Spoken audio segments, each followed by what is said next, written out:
Step into Value Zone. Value Zone. Hypermart. Patancheru. Risk ఎవరు ఎక్కువగా face చేస్తారు? ఎవరు ఎక్కువ? అర్థమైపోయింది. రిస్క్ అంతా నన్ను ముందు వస్తుంది, ఆవిడ వెనకాల ఉంటుంది. రిస్క్ ఉన్నప్పుడు ముందు వస్తుంది. రిస్క్ ఉన్న చోట నీలిమ ఉండదు. వైఫ్ కి కిచెన్ లో ఎప్పుడైనా హెల్ప్ చేస్తారా? యూట్యూబ్ కోసం అయితే హెల్ప్ చేస్తారంటే అది నిజం చెప్పారు. యూట్యూబ్ నా వీడియోలో ఏదన్నా ఇదిగో ఈ కంటెంట్ కి నాకు కొంచెం ఈ అవసరం ఉంది అంటే ఆయన హెల్ప్ చేస్తారు. కిడ్స్ కోసం అంటే కిడ్స్ కి ఎలాంటి మోటివేషన్ ఎక్కువ ఇస్తుంటారు? అమ్మో, కిడ్స్ కి నేను ఇచ్చేదే మోటివేషన్ యాక్చువల్లీ. ఇది అంటే మాత్రం చెప్పండి. నేను చెప్తా. బెస్ట్ ఫాదర్ అండి. నేను లైఫ్లో మా ఫాదర్ని చూశాను, తర్వాత మా హస్బెండ్ని చూశాను. అంటే టైం ఇవ్వట్లేదు అంటాను కదా, కిడ్స్ కోసం ఇస్తారు. ఎంతమంది ఫాదర్స్ వాళ్ళ పిల్లల కోసం టైంని ఇస్తున్నారో నిజంగా నాకు అంత ఐడియా లేదు. కానీ అంటే ఈ రోజుల్లో చాలామంది అంతెందుకు ఈయనకున్న బిజీ షెడ్యూల్కి బిజీ వర్క్స్కి అంత టైం ఇవ్వక్కర్లేదు. బట్ మార్నింగ్ స్కూల్స్కి కానీ పంపించేటప్పుడు కానివ్వండి, రెడీ చేయడంలో కానివ్వండి, వాళ్ళ ఫుడ్ సెలెక్షన్స్లో కానివ్వండి, డైలీ రొటీన్ లైఫ్లో వాళ్ళకి అవసరం అంటే ఒక 70% లైఫ్ ఆయనదే ఉంటుంది. ఆయన తర్వాత నాదనమాట. మా బాబు పుట్టినప్పుడైతే ఆల్మోస్ట్ 3 months అసలు ఆయన వెళ్ళలేదు బయటికి. అంటే కంప్లీట్ ప్యాక్ వాడితోనే ఉండేవారనమాట. అంటే యూజువల్గా అబ్బాయిలకి ఆ మదర్ ఉంటారు, లైక్ అమ్మాయిలకి ఫాదర్స్తో బాండింగ్ ఎక్కువ ఉంటుంది. బట్ ఈయన మాత్రం అటు చదివించడానికి కానివ్వండి, స్కూల్కి పంపించినప్పుడు రెడీ చేయడం కానివ్వండి, టిఫిన్స్ పెట్టడం కానివ్వండి, ఫుడ్ ఫీడ్ చేయడం కానివ్వండి, ఒకటి పడుకునేటప్పుడు స్టోరీస్ చెప్పడం కానివ్వండి, A to Z పర్ఫెక్ట్ అంటే పర్ఫెక్ట్. అందులో నేను చాలా చాలా లక్కీ. అప్పుడు అనుకున్నారా అమ్మయ్య అంటే మా ఫాదర్ని చూసాను, తర్వాత అతన్నే చూసాను అనమాట. అంటే ప్రపంచంలో నేను ఎవరినైనా ఎక్కువ లవ్ చేస్తానంటే మా పిల్లలు అనమాట. సో నా వర్క్ తో పాటు ఎక్కువ లవ్ చేసేది పిల్లలు అనమాట. అంటే ఐ లవ్ వర్క్ పిల్లలు అన్నారు తప్ప నా వైఫ్ అన్నమాట. అది అర్థమైపోయింది. So kids are really love kids అన్నమాట. ఒక టైంలో నేను కూడా లవ్ అనేది పక్కన పెట్టేసి నన్ను కూడా వర్క్ గురించి ఆలోచించినట్టు తయారు చేసేసారు. అంటే ఇదిగో ఈ టైం కదా, అదే ఈ టైం ఉంది కదా, ఇది జరగాలి కదా, జరగట్లేదు ఏంటి, కైండ్ ఆఫ్ బిజీ లైఫ్ కి అలవాటు చేసేసారు నన్ను కూడా. ఇప్పుడు బిగ్ బాస్ కి వెళ్తే ఇంకొక 2.1 చూడొచ్చు. పంపించేద్దాం 100 రోజులు నాకు హ్యాపీగా మనశ్శాంతి జరుగుతుంది యాక్చువల్లీ. కానీ ఆవిడ లోపలికి వెళ్ళాక ఎలా ఉంటారో నేను చెప్పనా? మీరు చెప్తారా నేను చెప్పనా? మీరు చెప్పండి, తర్వాత నేను చెప్తా. 10 years అయింది పబ్కి వెళ్ళకుండా. ఇప్పుడు వెళ్ళి ఉంటారేమో. ఎవరినైనా మళ్ళీ ఫ్లడ్ చేస్తున్నారేమో. ఆవిడకి గేమ్ మీద కాన్సన్ట్రేషన్ ఉండదు.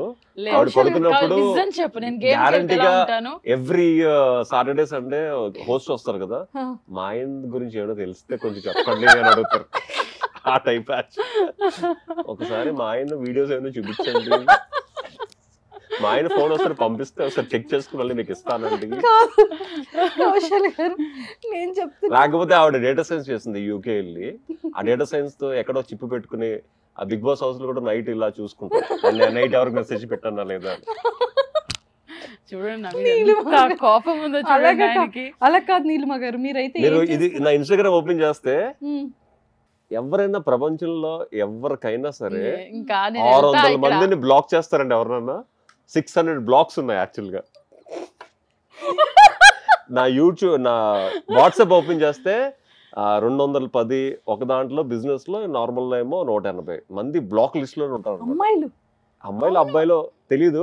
ఫస్ట్ బ్లాక్ చేస్తారు, నెంబర్ డిలీట్ చేస్తుంది. వాళ్ళ అమ్మాయో తెలియదు, అబ్బాయో తెలియదు, ఎవడో తెలియదు నాకు. అంటే బ్లాక్ చేసిన ప్రతి ఒక్కరు ఇట్స్ నాట్ లైక్ అమ్మాయి అని కాదు, కానీ అంటే వీరి వల్ల కౌశల్ గారికి చాలా మందికి తెలియని అచీవ్మెంట్స్ చాలా ఉంటాయి. ఇది one of my biggest achievement అన్నమాట. అంటే ఈయన చూడండి నన్ను బిగ్ బాస్ కి పంపించేసి 100 days హ్యాపీగా చేసుకుందాము, హ్యాపీగా ఉందామని అనుకుంటున్నట్టున్నారు.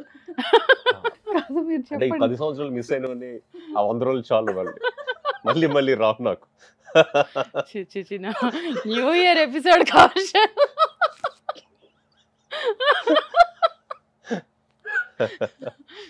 మీరు అస్సలు ఎక్స్పెక్ట్ చేసి ఉండరు కదా ఈ ఆన్సర్స్. ఎండమోల్ గారు దయచేసి పట్టుకెళ్ళిపోండి, దండం పెడతాను.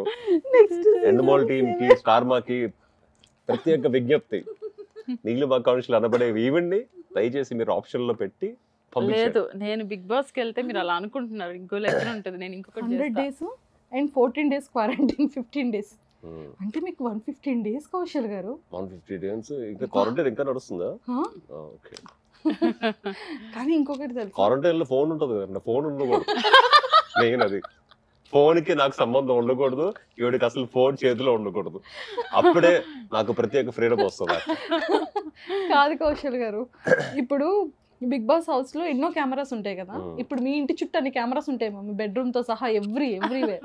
ఆవిడ మైండ్ లోనే కెమెరా పెట్టి చిప్ పెట్టుకుని వెళ్ళిపోతుంది. ఇంకా మొత్తం అన్ని లోపల తిరుగుతూ ఉంటాయి. గేమ్ ఆడతానంటే నన్ను చూస్తూ ఉంటుంది అక్కడ కూడా. అవుట్ సైడ్ అపీరియన్స్ లైక్ చేస్తారా, ఇన్సైడ్ అపీరియన్స్ లైక్ చేస్తారా మీరు? నేనా? బయట పర్సన్స్. బయట ఇప్పుడు ఎగ్జాంపుల్ నేనే ఉన్నాను, ఒక యాంకర్. ఇప్పుడు మీరు ఫస్ట్ అంటే అవుట్ సైడ్ ఇన్సైడ్ అపీరియన్స్ ని మీరు అబ్జర్వ్ చేస్తారు. మాడక ముందు అవుట్ సైడ్ అపీరియన్స్ లైక్ చేస్తాను, మాడిన తర్వాత ఇన్సైడ్ అపీరియన్స్ లైక్ చేస్తాను. ఇచ్చి పడేసారు. అంటే మీరు నాకు తెలియనప్పుడు obviously first look goes on your looks. After talking then goes. నేను అసలు బాగోనండి ఆయనతో. ఐ మీన్ ఆయన అందం ఈజ్ డిఫరెంట్, ఆయన స్టేటస్ ఈజ్ డిఫరెంట్. మీరు అడిగిన క్వశ్చన్కి నన్ను పెళ్లి చేసుకోవాల్సిన, అంటే బయట అపీరియన్స్ చూడాలి అనుకుంటే ఐఎమ్ నథింగ్. నన్ను పెళ్లి చేసుకోవాలి అనేది లేదు. ఆయన ఫీల్డ్లో చాలామంది ఉంటారు. బట్ ఈవెన్ దో నా క్యారెక్టర్, ఇంకా చెప్పాలంటే మా పేరెంట్స్ని చూసి వాళ్ళు మమ్మల్ని పెంచిన విధానానికి, like we are middle class family అంతా చూసుకొని పెళ్లి చేసుకున్నారు. బయట అపీరియన్స్ చూసినట్లయితే ఇంకెవరినో పెళ్లి చేసుకునేవారు. అంటే యాక్చువల్గా తను చూసినప్పుడు ఫస్ట్ రా అండి, అంటే కనీసం లిప్స్టిక్ కూడా పెట్టుకోదు. లిప్స్టిక్ కూడా ఉంటుందని తెలుసా? లిప్స్టిక్ కూడా ఉంటుందని తెలిసి ఉంటుంది నాకు తెలిసి. సో అంత రా అమ్మాయిని నాకు కావాల్సినట్టు మోల్డ్ చేసుకోవచ్చు, హ్యాపీగా ఇంటి వరకు బాగా చూసుకుంటుంది అని చెప్పి పెళ్లి చేసుకున్నానండి. ప్రతి క్వశ్చన్ ఎందుకు ఇవన్నీ చెప్తారు? నన్ను ఇంట్లో పెట్టి లాక్ చేసి నన్ను ఇంట్లో పెట్టి బాగా చూసుకుంటుందండి. మీకు బాగా ఇరిటేట్ చేసిన పర్సన్ మీరు ఎలా హ్యాండిల్ చేస్తారు? బాగా ఇరిటేట్ చేసిన పర్సన్ ని face to face Bigg Boss లో అంతేనా? అంటే ఫేస్ టు ఫేస్ ఉంటే హ్యాండ్లింగ్ డిఫరెంట్ గా ఉంటుంది, ఫేస్ టు ఫేస్ లేకపోతే హ్యాండ్లింగ్ వేరేలా ఉంటుంది. ఎస్. ఇద్దరిలో ఎవరు రొమాంటిక్? ఆబ్వియస్లీ అందులో మీకు మళ్ళీ అడగాల్సిన అవసరం ఉంది. Forgive or forget? Forgive. Second chances believe చేస్తారా? Yeah, always second innings will be there. నేను బిలీవ్ చేయలేనా? సెకండ్ ఛాన్స్ ఒక్కసారి అంతే. బిగ్గెస్ట్ ఎడిక్షన్ ఏంటి కౌశల్ గారు? వర్క్ కాకుండా ప్లీజ్. కిడ్స్. యా. తను ఫుడ్ అంటారా? ఫుడ్. ఫాదర్.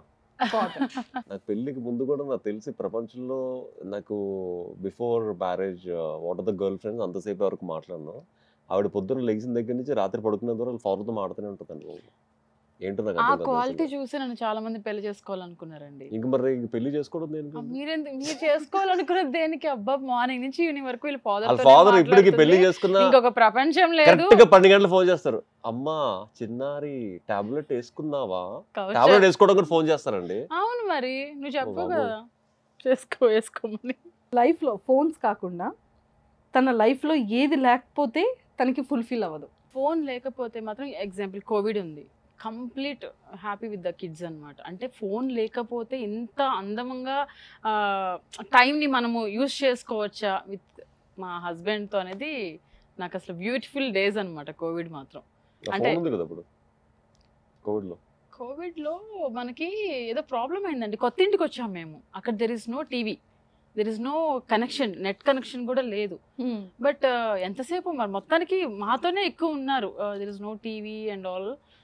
somehow అంటే మేము ఇంటీరియర్స్ కంప్లీట్ అవ్వకముందే వచ్చి అక్కడ ఉండి ఇంటీరియర్స్ చేయించుకున్నాం.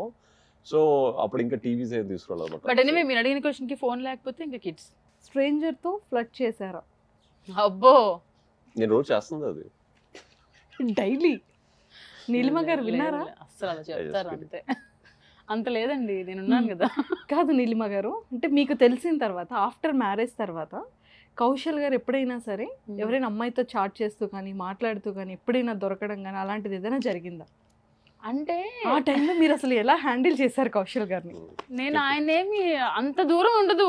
ఏదన్నా ఒక మెసేజ్, ఇప్పుడు ఆయన ఫోన్లో ఇన్స్టాగ్రామ్ ఉంటుంది, అదే అకౌంట్ నా ఫోన్లో ఉంటుంది. ఓకే, మీకు తెలియదు కోణాలు చాలా ఉన్నాయి, చెప్తాను, మీరు అడగండి. సో లేదు, this is not about girls and all, this is about నాకు బిగ్ బాస్ తర్వాత ఏంటంటే ఐ యూస్ టు పీపుల్ ఇలాంటి వాళ్ళు కూడా ఉంటారా అనేది బాగా అలవాటైంది. ఆయన బ్లైండ్గా అందరినీ ట్రస్ట్ చేసేస్తారండి. అసలు అలాగ ఒక అనిపించట్లేదండి. మనిషిలో నెగిటివ్ అంటే ఎవరన్నా వచ్చి మా ఇంట్లో వాళ్ళకి బాగాలేదు, లేకపోతే మా ఇంట్లో మా వాడికి ప్రెగ్నెంట్ అంటే ఐ ట్రస్ట్ దెమ్. అక్కడికి వెళ్ళిన తర్వాత ఏమీ ఉండదు అక్కడ. అంటే ఒక మనిషిని నమ్మచ్చు కానీ ఇంకా ఎక్స్ట్రీమ్ లెవెల్లో నమ్మేస్తారు. ఇప్పుడు మీరు పరిచయం అయ్యారు, మన పరిచయం అనుకుందాం, ఇట్స్ నాట్ అబౌట్ యూ, ఒక 1 hour పరిచయం.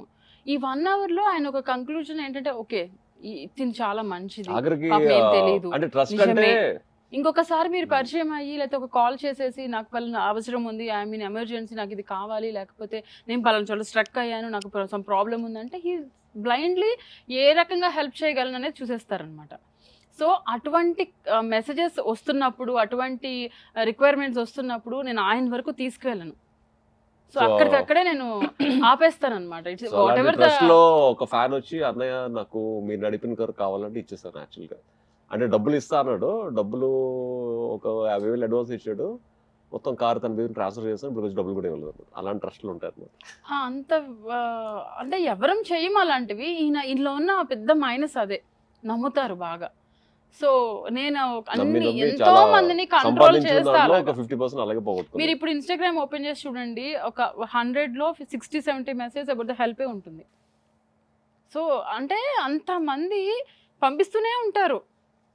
అందులో కొంత పరిచయమైన వాళ్ళని ఇంకా బాగా నమ్ముతుంటారు. అందుకే నేను ఎక్కువ మందిని దూరం పెడుతుంటా. ఇట్స్ నాట్ ఆయన్ని ప్రొటెక్ట్ అందులో తప్పేం లేదు, ప్రతి వైఫ్ చేస్తుంది. నేను ఇంకొంచెం ఎక్కువ, ఎందుకంటే అలాంటి ఎక్స్పీరియన్స్ చూసి వచ్చాం కాబట్టి, దాటుకొని వచ్చాను కాబట్టి. హెల్ప్స్ లో కూడా ఇప్పుడు పీక్స్ లో వెళ్ళిపోయింది. హెల్ప్ కూడా ఎలా అయింది అంటే, అతను ఎక్కడో అప్పు చేస్తే అప్పు నన్ను తీర్చమంటాడు. అలాంటి హెల్ప్లు అనమాట. హెల్ప్లు కూడా అంటే వీ కెన్ సే అండి, మనం తిట్టచ్చు, నువ్వెవరో మనీ ఇస్తాము, లేకపోతే నువ్వెవరో నేను హెల్ప్ అడుగుతున్నావు అనొచ్చు. అది doesn't like that's not hurting, right? ఆయన మాట్లాడి నువ్వు ఎందుకు అడుగుతున్నావు మనీ అని కూడా డైరెక్ట్గా అడగరు అనమాట. అది ప్రాబ్లం. అంటే అడగచ్చు, తిట్టచ్చు కదా. అంటే మీరు బిగ్ బాస్ లో చూసిన కౌశల్ ఇస్ సంథింగ్. రూపాయి ఇవ్వడంలో తప్పలేదు యాక్చువల్లీ.